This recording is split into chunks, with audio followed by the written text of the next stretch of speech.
radio, building dreams and achieving more, telling it just like it is. Most of all, keeping it real. Are you ready for real talk? Changing lives and communities. Real talk. Saving all our families. Real talk. Bringing hope for you and me. Real talk. Real talk with Judy. Real talk with Judy on the radio. Real talk with Judy. Real talk with Judy on the radio.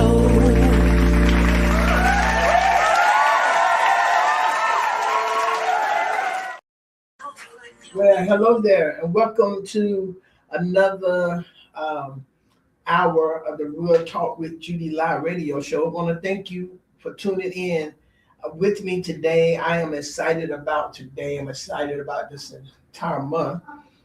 Just excited. God is good, and we are thankful that He has blessed us. So for the next 50 minutes or so, this is going to be our sanctuary for uncompromised truth. This is the place where we perform what I call a structural audit on our reality, pull down our heavy mass and recharge our internal batteries to 100%. So we are standing flat-footed on a standard of excellence.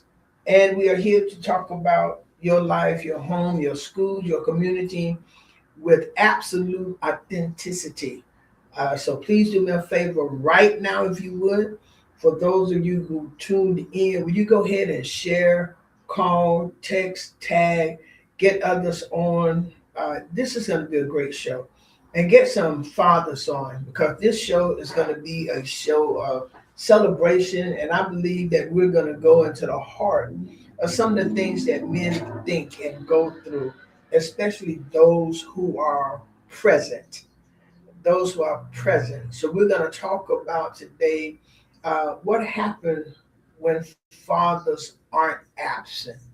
And so when fathers aren't absent, so many times we spend time talking about the father who's not there, the father who don't do, just so many different things. And Father's Day is coming up. And one thing I noticed about Father's Day, the restaurants aren't as crowded as they are on Mother's Day. Mother's Day, you can hardly get in a restaurant. But on Father's Day, you can. And y'all, we got some real good fathers. We really do. We have some good fathers. We have fathers who are in the house with their children. They're married to their mom, or they have that real good relationship going on. And then we have fathers who are outside the house, but they're much present. They're much present. They are there, and they're helping, and they're providing, and they're there. And then we have, and I don't know if my guest is going to get into this a little bit or not, but we're going to talk. We have women who won't allow the father to be present because they don't like the father anymore, or whatever has happened. But I want to, just like I celebrated the mothers, I have admired some of these men, the fathers who are in the home. My daddy was a very present father, and he spent so much time with all six of us. He spent time with us. All of us had our day with my mom, my dad. They took time with us, you know. But then there are some fathers who are not able to wake up in the morning and do the cereals and all of that stuff, but they're there. They're present. And I want to celebrate all of the present fathers. Some fathers are no longer married to their children mother, or they're no longer in a relationship with them, or however it goes. But we want to talk because it is a joy when a mother and father can come together because of the child. But sometimes you don't understand the stress you put on that child. You know, you don't understand that stress. So, but we're gonna talk about that. So while I'm getting ready to bring on my guest, I do want to say I give God thanks to my mom and dad. I will always remember them. I will always say their name. They will always come out of my mouth. Because not a day go by do I not think about my mom, my dad. Not a day. And it don't even matter who don't want to hear it. It doesn't matter. My mom, lady told me yesterday, she said, you and your mom was inseparable. And I never met your mom, and I met you today. She said, in person. And why I'm saying that one, Miss Valley, hello. God bless you. And so thank you so very much for listening to my show. When I came in, she came in, brought her grandchildren to the daycare today, and she said, I know your voice. I said, maybe the radio. That lady started screaming, I've always wanted to meet you. I always wanted to meet you. And I felt so honored. But Ms. Valley, thank you so very much. She's been listening to me for years, and thank you. And for all of those, I met so many of you. Thank you, thank you, thank you. And to Sister Aretha and Brother Duncan, they have been following us for years. They are now members of Life Changers, and it was because of the show that they joined. And I want to say thank you all so very much. I don't take that lightly. I want to say thank you. And to everybody, hello. To those who came to prayer last night, oh man, I prayed. I told the Lord, send at least 12 men. He sent 22 men there in prayer last night amongst all those women. And do you not know those men prayed? And then we had two, Sister Louisa and Lady Ferguson. Mother Mitchell, thank you so very much for and thank you for being a supporter as well. Thank you. Those men prayed, and we really went forth in the Lord. So today, as I will, and y'all continue Dr. Therese in your prayers. Y'all know she lost her daughter. Her niece, she's her niece, but she's raised her, I think, since she was 6 months. 49 soon. But and you all forgot to keep her in your prayers. And I know so many wanted to come see her yesterday. It just wasn't the time. And y'all understand that. She's getting stronger. But y'all please continue her in your prayers. And that was Krista, her niece, her daughter. And pray for her husband, her children. If y'all went on Krista's page, she was really excited that her son just graduated from Howard University. Her daughter, her father, and the entire family. Vanda McBride, like her sister. So y'all just pray. She was one of the Life Changers charter member at age 16. And she loved Life Changers and me, her first lady. And she loved a pastor. But she said, you're my first lady. And that's how she addressed it, man. But y'all please keep them in your prayers. So many people are passing, so many family dealing with grief. Let's keep them in our prayers, okay? Please keep all of these families in your prayers. So much is happening. That's why we don't have time for foolishness. So much is happening. Thank God. I want to say this over the phone, over this air again. I thank God for Reverend Holmes. Thank God for Reverend Holmes. Reverend Holmes is a mentor father of mine who helped. And I want to just tell him thank you. Dot D and Greg James, who've helped me get to this place. Bishop Lamar Simmons, though they have helped me get to this place where I am in radio, and I thank them all. Well, and to my amazing husband, Superintendent Jeremy Drell, I get to do this because of him. And I want to say, sweetheart, I love you so much. And Priscilla, thank you for making everything happen. I wanted to do this show. And because in our society, they talk about the father being absent a lot. It talks about how fathers are not there. Fathers don't do this. And when they say one father, they make it look like all fathers. I was talking with Evangelist McBride, and she said, let's call and ask Marvin. Some of you all know him and some of you all do not. Hey, sweetheart. Some of y'all know him and some of y'all do not. But I watched this young man. He was a member of Life Changers before he moved out of the city. And I watched this man with his children. I watched him be there. I watched how he looked at them I watch him serve his children. I watch him be there. And he has so many. He had the Kingsman Club and Boatman Academy, which he has now going on as well. He did a whole lot, praise and worship leader. But his son used to look at him as he ministered, and Marvin would be there. His children are aging up now. His daughter just graduated, and I wanted to bring him on. And that said, get Marvin. And I wanted to bring him on because he's a young man that I admire with his children. I admire the way he does his children. And he is a father that is present. And so at this time, ladies and gentlemen, I want to bring on all the way from Atlanta by way of Tallahassee, Mr. Marvin Boatman. Hey, hey, Tallahassee, how are you? Thank you for having me on. Great introduction. Had me teary-eyed, but thank you. And he will cry in a minute, y'all, for real. He will boo-hoo cry. Marvin, it is an honor to have you on today. Yes, ma'am. And Thank you for I having me. called to ask you to come on, and I told you, and I think you know how I feel about you watching your children because I've told you countless of times. I think that you do an excellent job with your children, Thank and I love the way. And we want to talk about a lot of stuff. We want to talk about a lot of stuff. He and I stayed on the phone longer than I expected the other day, and he said so many great things, y'all. So many great things. And I used to admire how his son, when his son was um, a young boy, he would watch Brother Marvin when Marvin doing praise and worship, or when he's doing whatever, he would stand there, y'all, and stare at his dad. Stare at his dad. He would just watch his dad. And I think Marvin gave his good praises to God.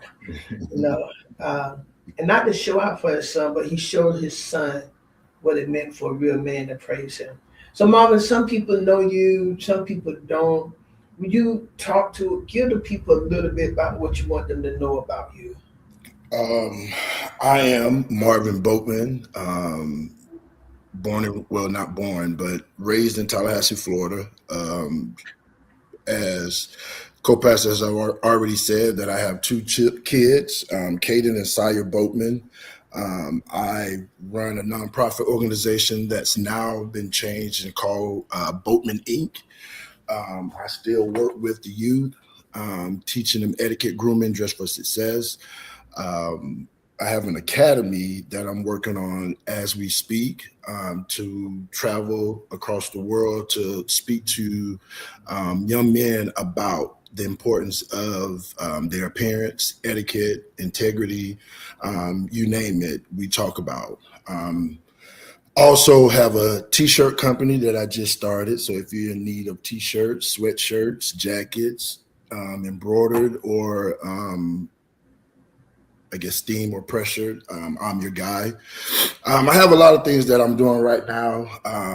My business partner and I, we are now working on a foundation for our fathers, that will assist them with information that they may need, whether it's having a great representative if you are doing a mediation with divorce and have kids, or if you are on child support and you may need some assistance, or if you don't have a job. We want to be able to provide you the different services, and making sure that you get what you need, and making sure that you get back on your feet and complete your assignment. Or What did you say you call that, Marvin? what? The Boatman Foundation? Oh, that's the Boatman Foundation that you. Oh, okay, okay. Yeah, that'll be the Boatman Foundation, but it will be geared to our fathers, and giving them information and tools to navigate through this process, whether it's divorce, whether it's child support, whether it's getting back on your feet, whether it's just counseling, to keep yourself sane at the end of the day. I love that. So that's what we're working on now. But just to name a few. I love that, Marvin, because unfortunately, and I think my cousin was in this boat. He was a good man, doing well. I mean, and the woman really didn't have to put him on child support because when I tell you he gave money, he was forever present. And she got mad, I believe, because he started dating or whatever. My sister said, "Be on here to correct me if I'm wrong," but she took him to child support, Marvin, and ended up getting $1,000 less than what he was giving her. Mm-hmm. He Mm-hmm. was giving her, he was really giving her a lot of money. Yeah. So I really want to talk about this because we do want to encourage fathers. Yes, You definitely. know, we do, and I think there's more fathers present. That's just my thought. Than they Yes. are absent or not doing what they're supposed to. And I saw the picture of you and the children, mom and uh, Kate, Caden. Sarah and Kaden, when y'all at her graduation, I thought that was beautiful, man. Matter of fact, I took a picture of it because I want to keep it so because I love that, and I think it's for the sake of the children. So, Yeah. Marvin, when I first mentioned to you, I had another topic, and he was like, let's not do it like that." And the reason why he gave, I thought it was really good.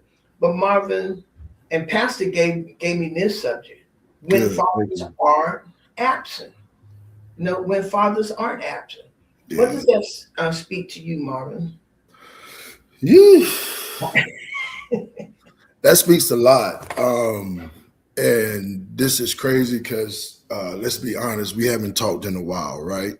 Right. And so in my vision board that I made the beginning of the year, this was one of the things that I wanted to talk about. And I don't know if you remember, I've talked to Douglas Waddell about it a long time ago that I wanted to do either a podcast, have a workshop, a seminar, or a conference pertaining this, because I feel like we don't advocate for those fathers that are present in their kids' life, whether they're married with that spouse or they're divorced. We don't get recognized as much as we should. And like you said, I think there are more fathers that are involved than they are that aren't. And we will expound on some reasons or some thoughts that I've seen, not just personally, but just overall speaking with other men, because for a while I've been doing some research pertaining to this and trying to figure out how can we overcome the stigma of deadbeat dads. We do have some, let's be honest, but Oh, we yes, sir. also have some that are not. And I think we have to find out the definition for what a deadbeat dad is, and then try to figure out how can we change that, because there are many reasons why women call deadbeat dads. And one of them, for me, is not for me personally, but what I've seen over the years is that some women, and let's be honest, want things their way or no way. If we're gonna talk about it, let's really talk about it. And so, for instance, if the kids need clothes, okay, that's great. That gives me a chance to interact with them, spend some time with them. Let me take them and find clothes. You have some women who don't want that. They want the money so they can do whatever they want to do with it. And so we have to figure out if we're really compromising or if we're really meeting in the middle. It doesn't matter how you get it, as long as you get it. And I think sometimes the men back up because I'm doing what you asked me to do, but it's all these stipulations that you want with it. And we don't need all that, right? Let's just focus on the kids. Let's focus on what you asked for, and let's go from that perspective and move forward. And I think sometimes in the midst of that, we get sidetracked because we're trying to prove a point. And at some point, we don't need to. At the end of the day, we need to focus on what is really important. And that those are the kids at the end of the day.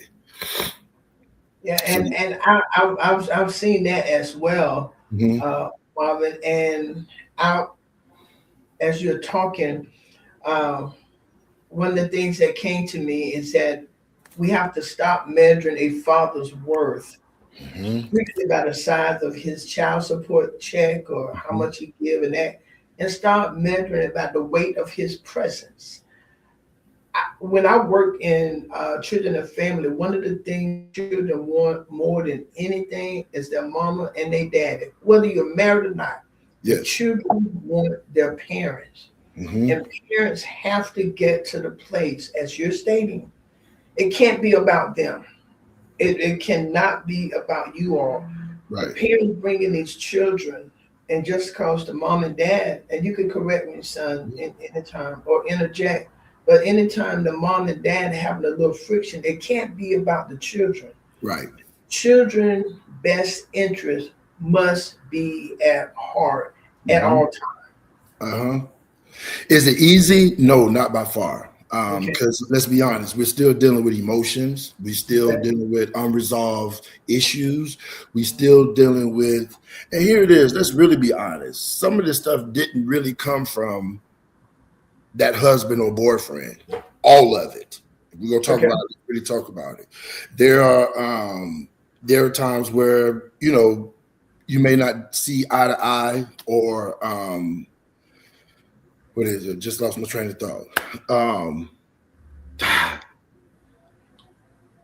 It'll come back. So the disagreement or all of that is not necessary just because of you or just Right, because. right. It's sometimes beyond that, and so we have to really dig down deep, because here it is. At the end of the day, I'm a solution person. At the end of the day, I want to. If we had an issue, let's resolve it. Let's figure out how we can resolve it at the end of the day. So again, for today, it's not to bash anybody, women, whatever. It's just about us finding out how can we better help each other when it comes to co-parenting.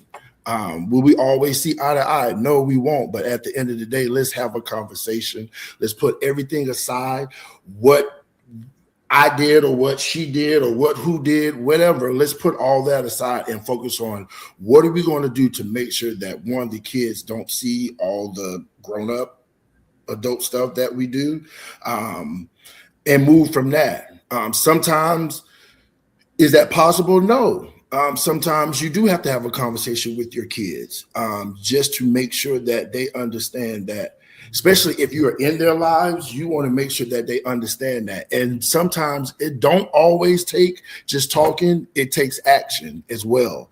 And so you have to make sure that you have both of those in a balance with that, so you can be able to maneuver like you need to, and not feel less than, if that But makes let sense. me ask you this. So um, I know that you and your mother were divorced. I think probably everybody know that. Hmm. But how did you all get to a point, or was it easy? I know I see you all now, but was it easy getting to this point, or what did y'all decide, or how did y'all work on it?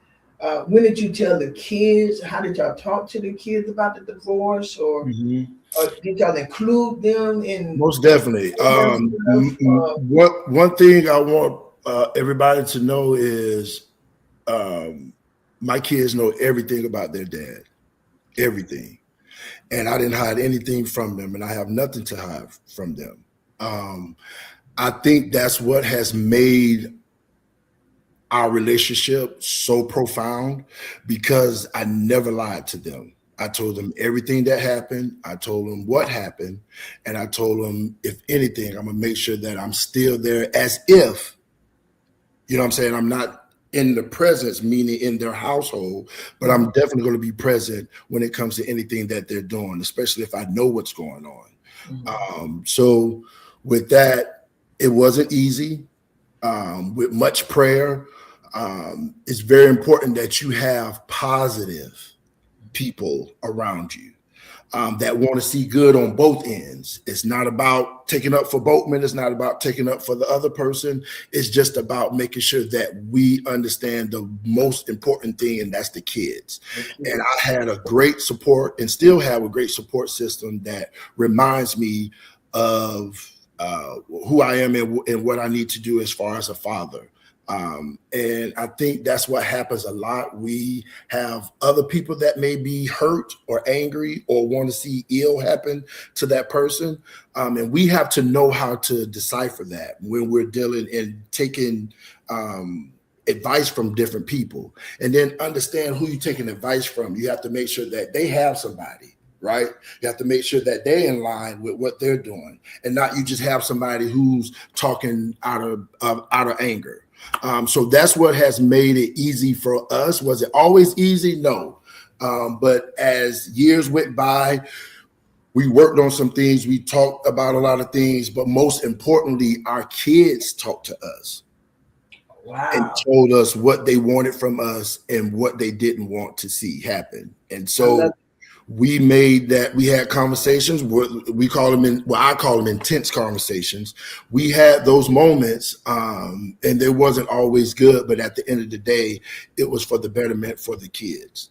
Were the kids able to express without you or without the adults getting angry at those children? Oh, definitely. Because at the end of the day, it wasn't about us being upset with them, but about how they feel. It was very important for those who know me. I'm a stickler for tradition, stickler for yes, ma'am, no, ma'am, that whole nine. So imagine me going from old school to I had to put all that aside and really listen to my kids in order to figure out how can I make this easy for everybody? How can we make this easy for everybody?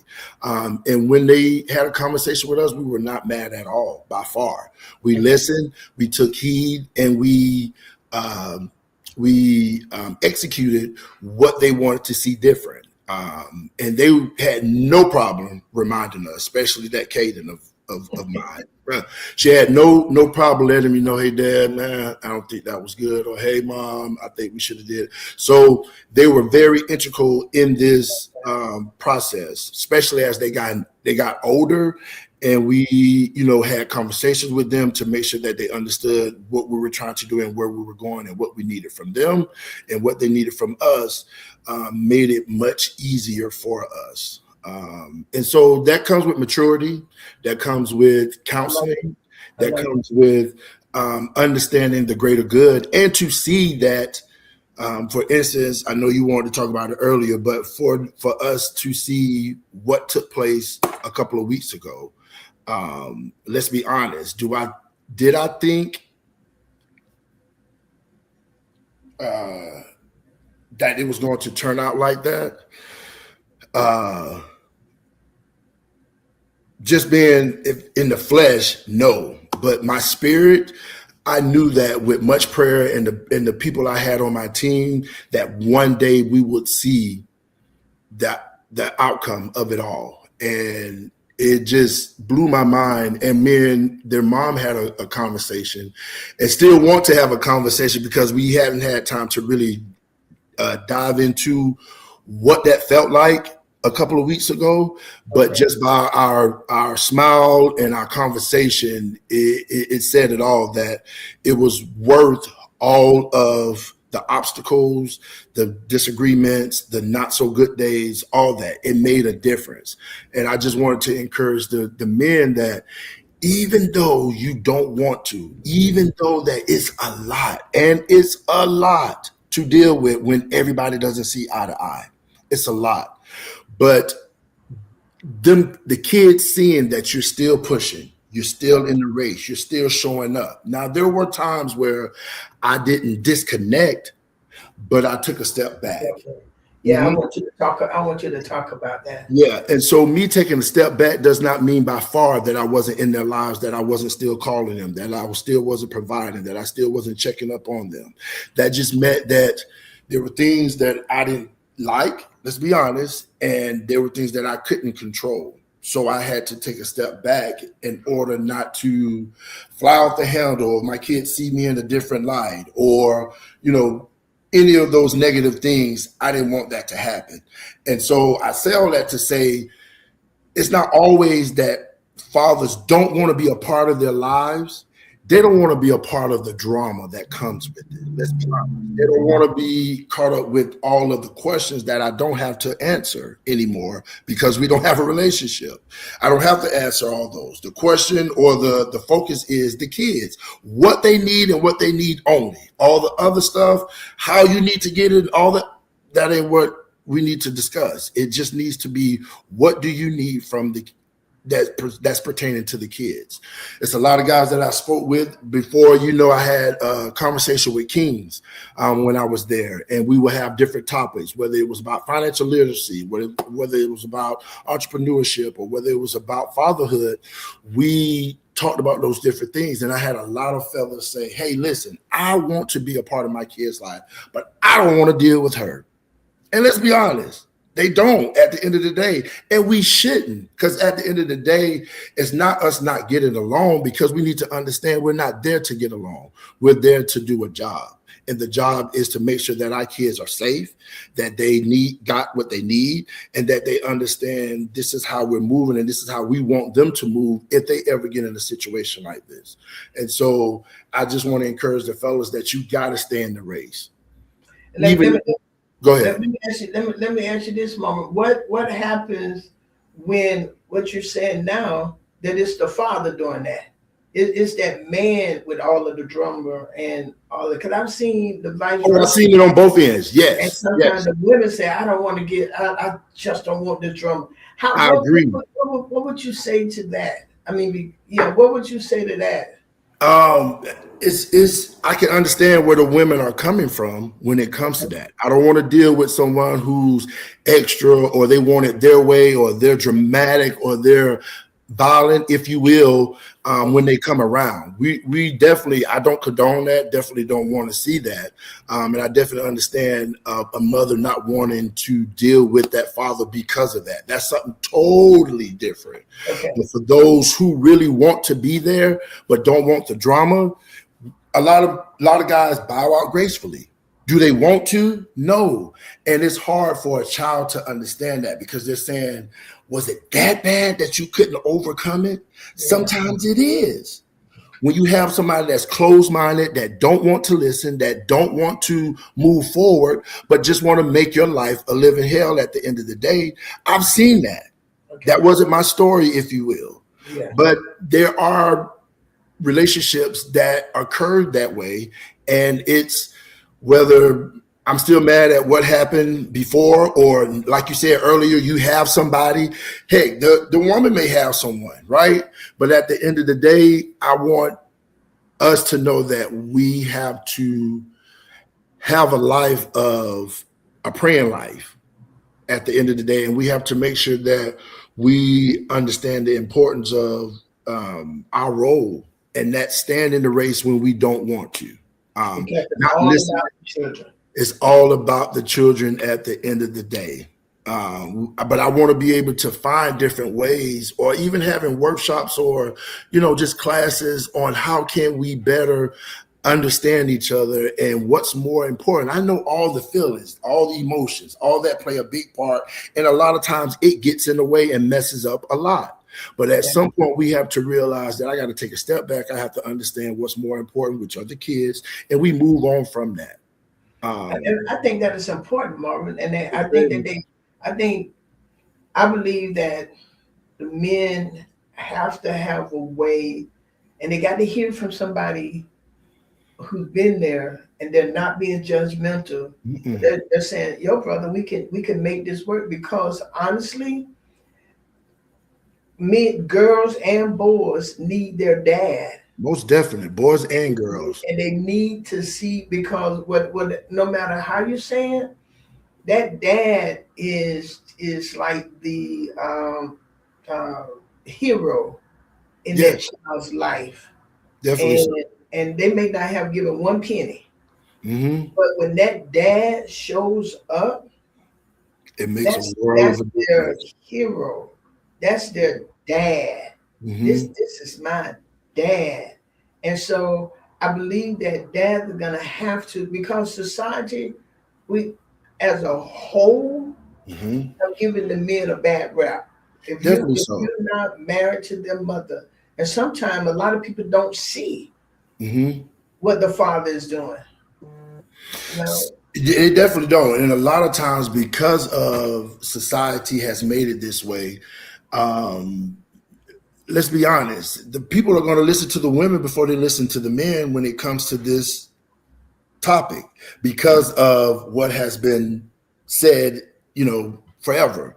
And so, I mean, even like going to court, I had a conversation, believe it or not, with the judge, because here it is. When you come in, I don't think women, let me say this, I don't think women understand the pressure that we have as men, as Black men, and what we deal with on the regular, outside of being married, outside of having kids, we're dealing with just surviving. Yeah. We're dealing with walking in a store and people looking at us or following behind us as if, and I know women get it too, but for the most part, it's very like demanding when it comes to men. We deal with a lot. And so we just trying to survive at the end of the day, right? And so we get sometimes where we just want to be heard. And so going back to the judge, when I came in, she had already stereotyped me. Okay. She made a comment of, well, when I started talking, I guess she was surprised of me talking and how I was talking and how I was, I presented myself. She was like, oh, wow, that sounds amazing. But I didn't think you were even coming, to be honest. She had the audacity to say that. So the atmosphere was real. It was real like uncomfortable until I said, hey, listen, in order for us to go forward, and with all due respect, I'm not the typical black male that is a deadbeat dad. If you know me, you know I take care of mine, and I want us to respect each other in that capacity. And when I said that, the atmosphere changed. And it was, yes, sir. It was, hey, what? It was more in tune or engaged with what I had to say than let me just listen to the mom. And that's what happens on a regular basis. So I say all that to say we got to stand up. Whether we think it's right or wrong, we got to stand up, because at the end of the day, some of us are scared that this may happen or that may happen. And you know me personally, at the end of the day, I'm always in when it comes to right. And if I believe that is right, I'm going to stand on it with all 10. Right. And so I want us men to fight more than what we're fighting when it comes to seeing our kids or having a conversation with our kids or even interacting with our kids. Even when we wasn't on good terms, we made it to, well, listen, you just speak with the kids, and if anything else, we'll discuss when it comes. But it's just you and the kids. And it worked perfectly.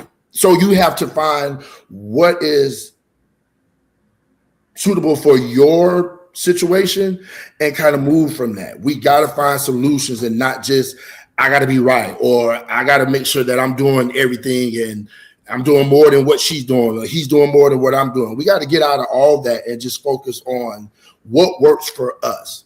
What can we do to make sure that we don't have this extraness going on that don't have to be? And when we found that out, and when we tapped into that, the rest was history. So, we're very excited to see how this is going to pan out for Sire with his 2 years left in college. And we've actually just had a conversation the other day about planning some stuff for him. And we, use Caden as the example. Now we know what to really do for the next one. So we're ahead when it comes to some things that needs to be done for him and his education and moving forward. And that's good, Marvin, because one thing that I saw in those pictures, I saw the biggest smile on Caden's face. Oh, yeah. I mean, that was a happy girl. Not only was she graduating, but she had you and a mom in one room. And, I mean, she was happy.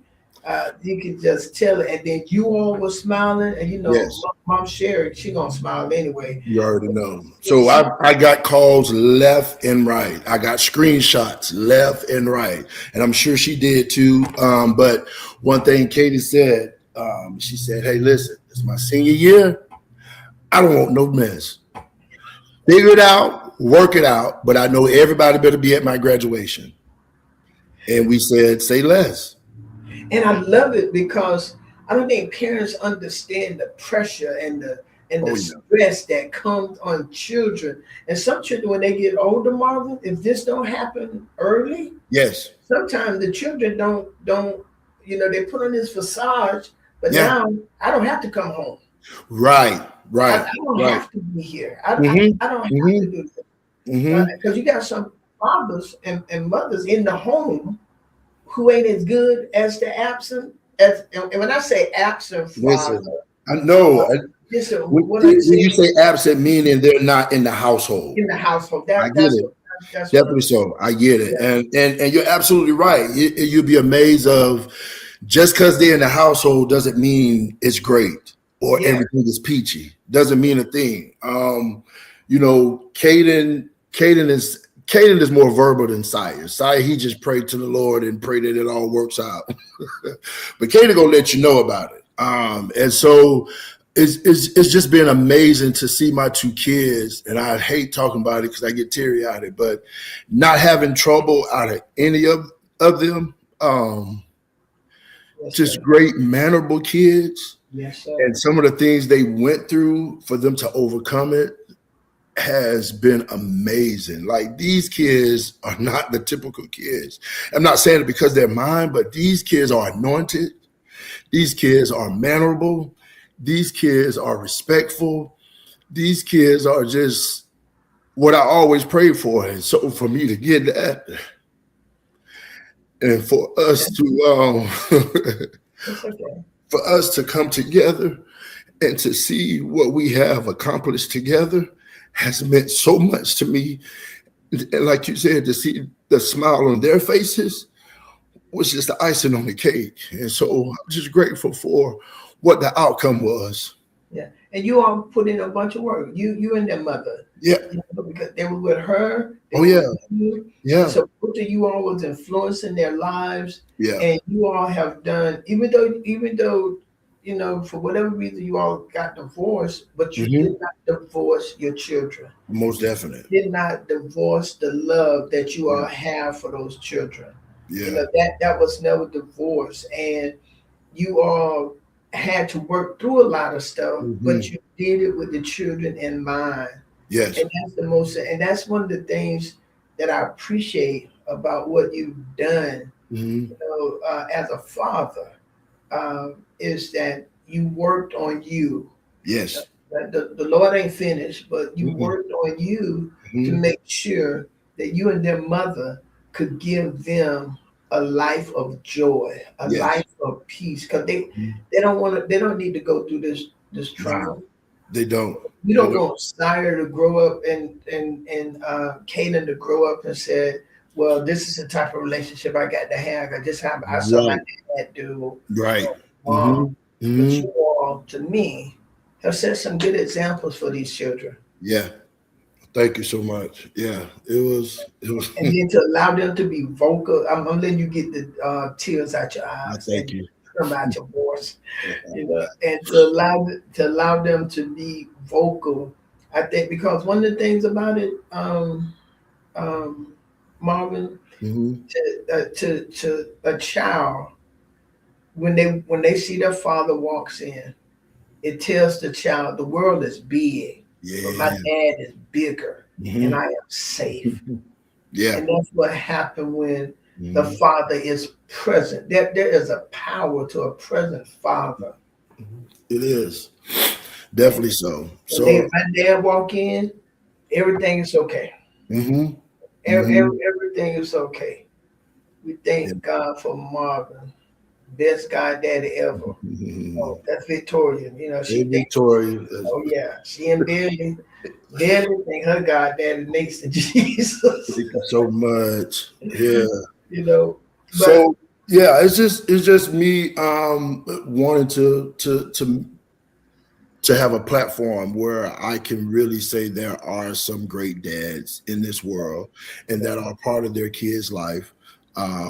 And I just encourage the mother and the father to get outside themselves and think about the bigger picture, which are the kids. Because at the end of the day, that's what we're here for, to make sure that they don't have to go through what we went through and make a smoother path for them. And so I'm always trying to encourage other males to be in their kids' life, whether you want to or not. Whether you want to talk to the mother of your kids or not, form that relationship with those kids. Hey, listen, me and your mom are not on good terms, but I want to definitely make sure that me and you have a relationship. So this is what I need from you. And there doesn't go a day without me talking to Caden or Sire. If we talking 3 times a day or 1 time a day, or just, hey, Dad, I just called to check up on you. I got to go somewhere, but just wanted to hear your voice.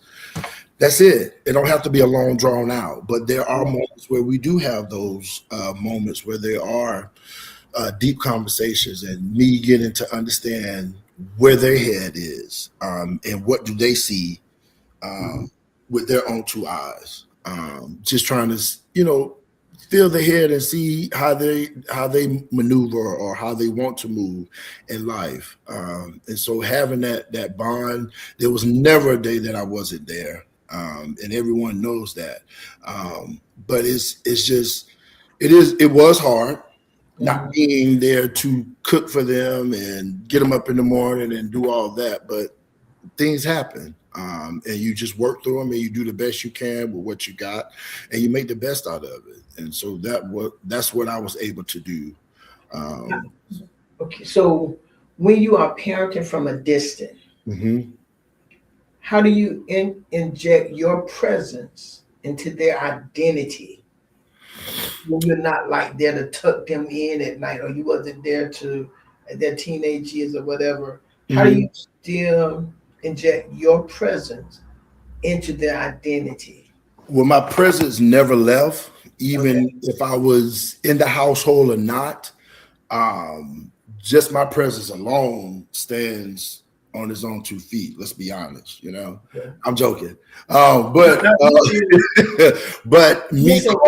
Listen, world. He's serious. He ain't playing. He's serious. Oh, cut it out. But calling them, checking up on them, finding out what they need. When I do visit, I tell her, hey, whatever they need, let me know. Let me take them where they need to go or whatever. For those who know, my son is driving now, so keep me in your prayers.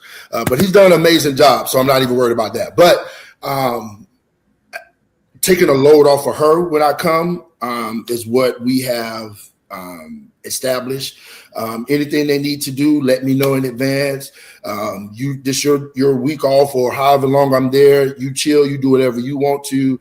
I'm gonna handle them while I'm there and kind of go from there. Me even either sending money or sending whatever.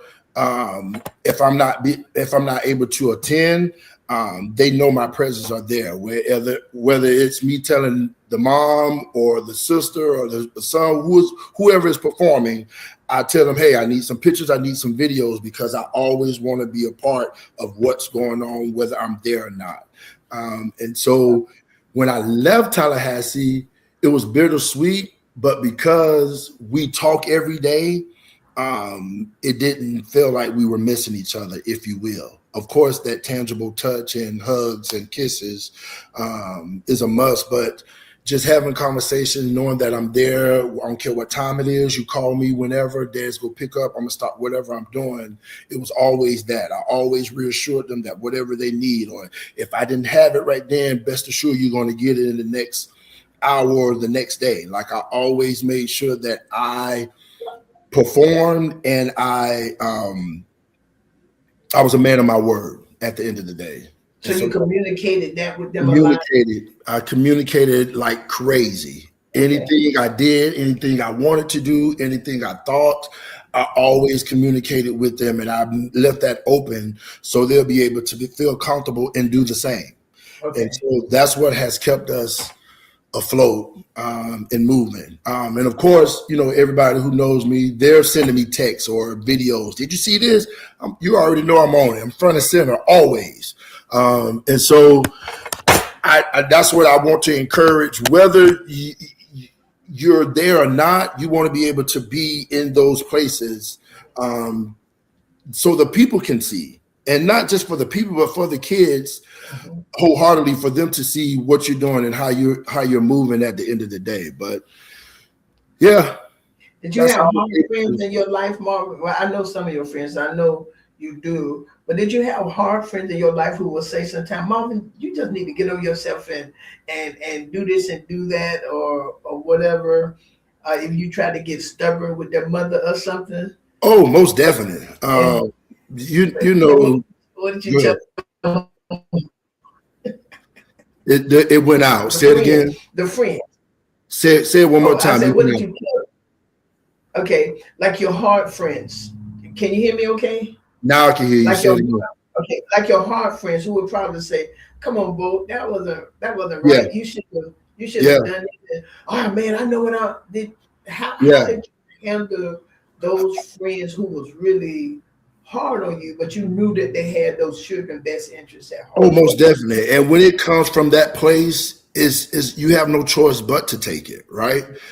Because at the end of the day, I knew the friends I have, um, they wanted to see me win, right? They didn't want me to fall I like on the that. wayside. They wanted to see me win. So it was never a time where I didn't take in consideration or take in the advice that they gave me, because I knew it came from a authentic and, true place. And they saw me from beginning to now, and they were able to help me.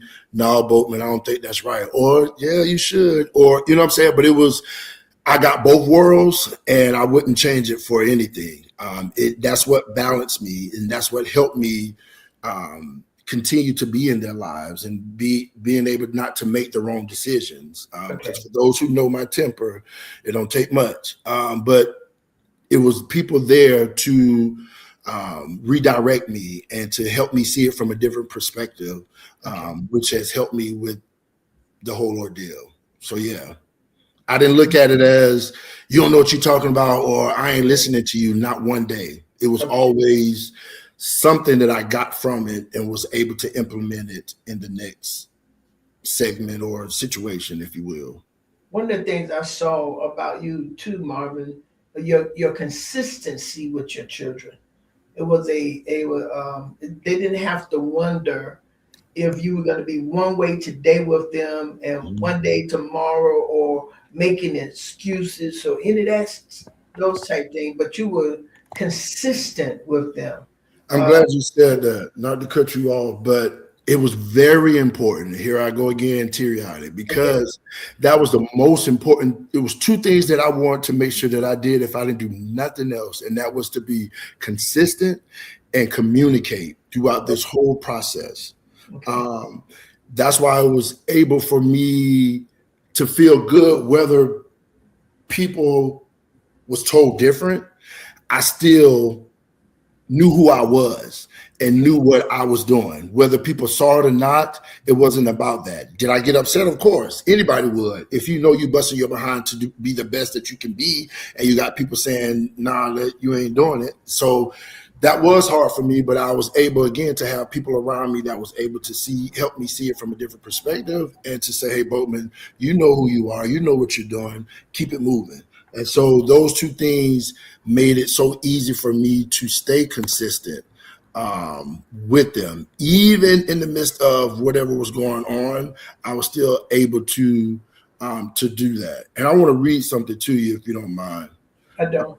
It's The Committed Dad. And what I gather with that was, it says, a committed dad understands that fatherhood is not measured by a court document or an amount of time listed on parenting schedules. It is measured by love, consistency, presence, and sacrifice. Yeah. And I think that's what some fathers are missing, is the commitment in spite of. I was committed. And I get it. I understand, and I see it with my own two eyes, that you want to give up. You don't want to deal with the extra or the drama or whatever the disagreements. You don't want to do all that. So the best thing to do, and this is how a lot of men operate, so we can understand, women can understand better. We don't want all that extra. And so when we see it, we do have some people that's dramatic and drama and like to keep up mess. But for the most part, those men who really want to be in their kids' life, we don't want to deal with all that other stuff. And so we've been trained that if I don't want to deal with it, I'm going to just fall by the wayside and pray that it gets better. And we can't do that as men, right? That's what a lot of us been trained. Our mindset has been trained like, okay, it's drama. Let me just go. I don't want to deal with it. We just ignore a lot when we shouldn't. Those are the times where we step in and say, hey, listen, I'm going to do whatever I need to do to make sure that my kids, not the mother, not the other side of the family, not the community, but that they understand who I am and what I represent and what I'm trying to do with them. So there was never a day that they questioned who I was to them. Yeah, because one of the things, your presence is your power. Yes, Your it's definitely your presence power. is your power. It's And your power. sometimes, Marvin, I've seen people trying to buy their child this and buy their child this, or trying to buy their way into it, and that is what they want. They I'm want you. glad you said that because that's what a lot of mothers and fathers do. But mine knew because that's what I was raised on. It wasn't about the money. It was the spending time. It was the talking to me. It was the noticing the things that I didn't think you noticed or Yeah, that you didn't yeah, see. It was all that made the difference. Anybody can buy you clothes. yes, Anybody can wine and dine you. But yes, let's look at all the celebrities that have all the money in the world and they're what? Still miserable. yes. Because they're what? They're not loved. They don't have the consistency. They don't have the communication. And so that's what I want to instill in my kids so that they can be able to exemplify that when they get theirs or just being in the community. So we want to make sure that we instill a lot of that in them moving forward.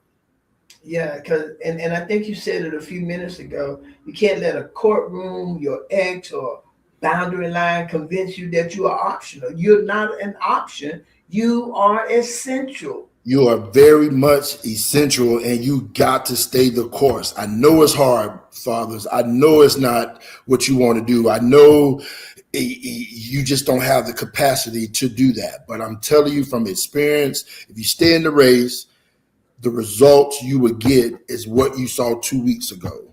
The smile on their face, the interaction when we haven't, let's be honest, the two families haven't seen each other in over 10 years.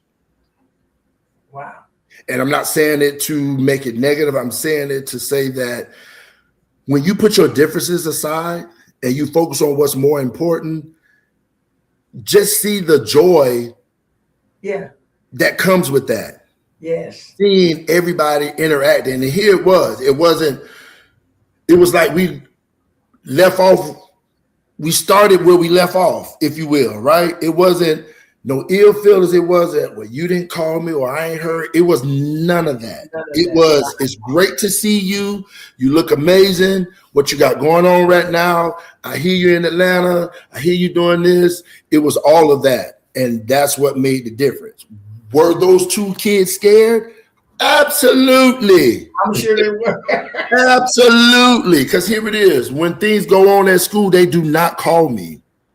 Dad, just let mama do it because you're gonna have it to where you're gonna have to call the police, you're gonna have to do no, but they know daddy will go.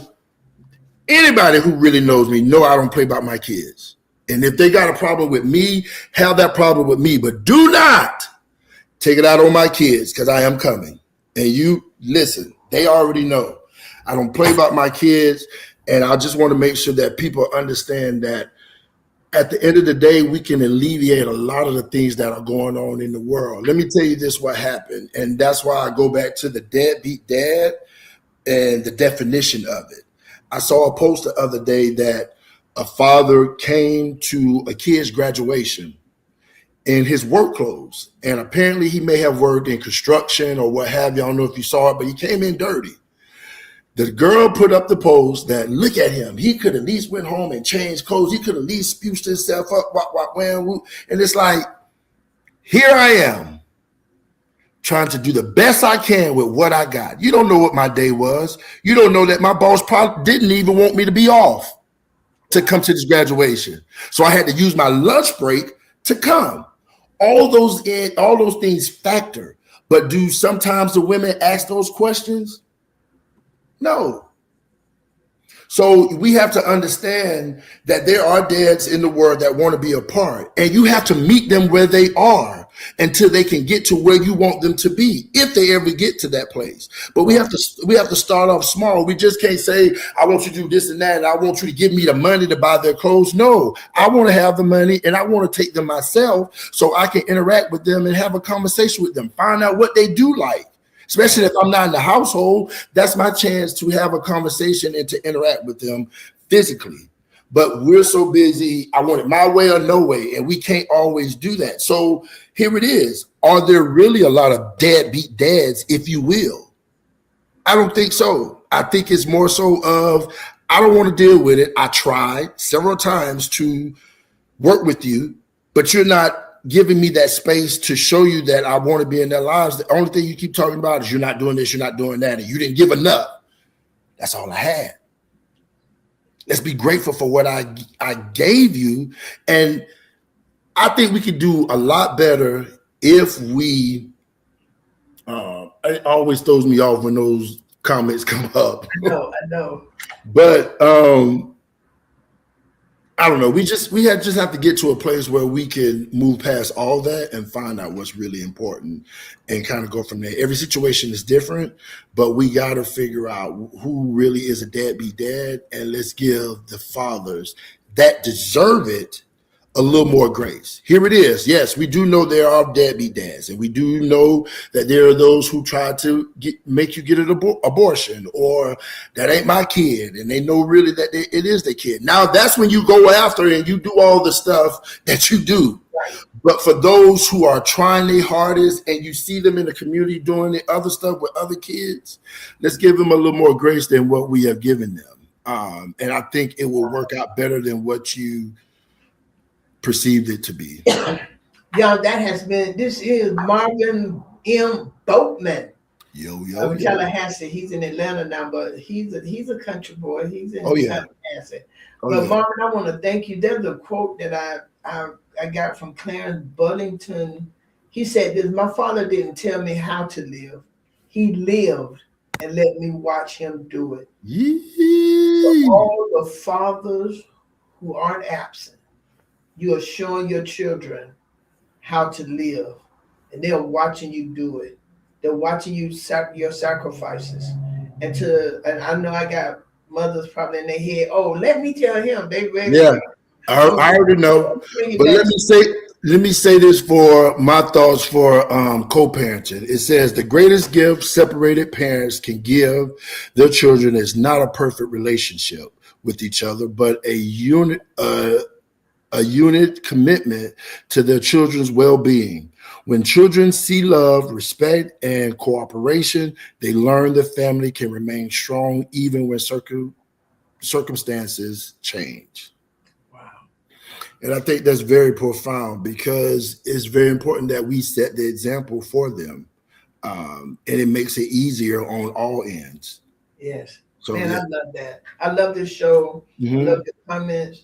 And I want to say continue the great work with your children.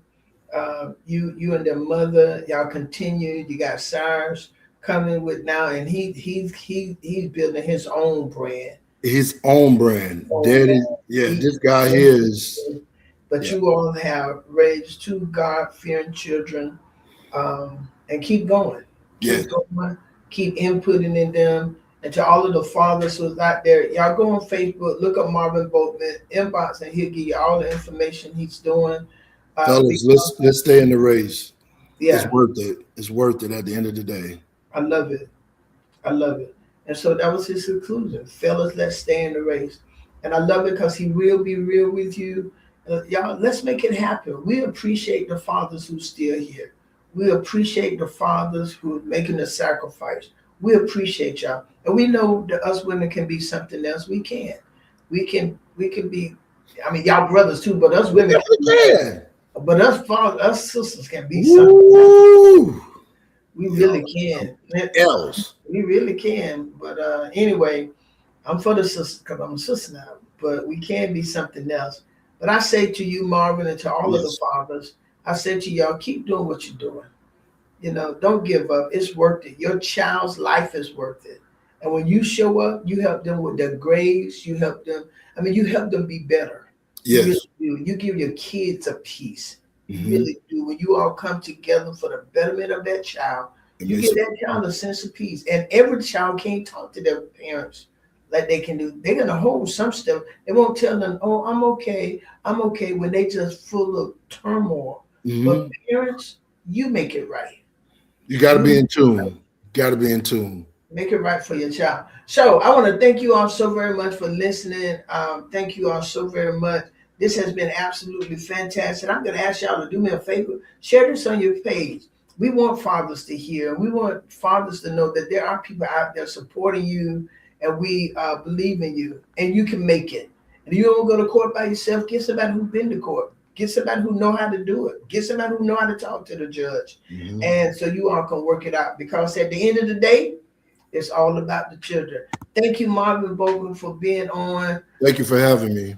And thank you, listeners, for joining in. And I absolutely love y'all. Y'all can join me tonight at 7:30 for Bible study at Life Changers. Or you could join me Sundays. Mother Gloria Seabrook, she taught last Tuesday. That lady love Life Changers, I tell you. Mhm. And Elder Witherspoon, he's on prayer point number 203. So tonight he will be in prayer point number 203.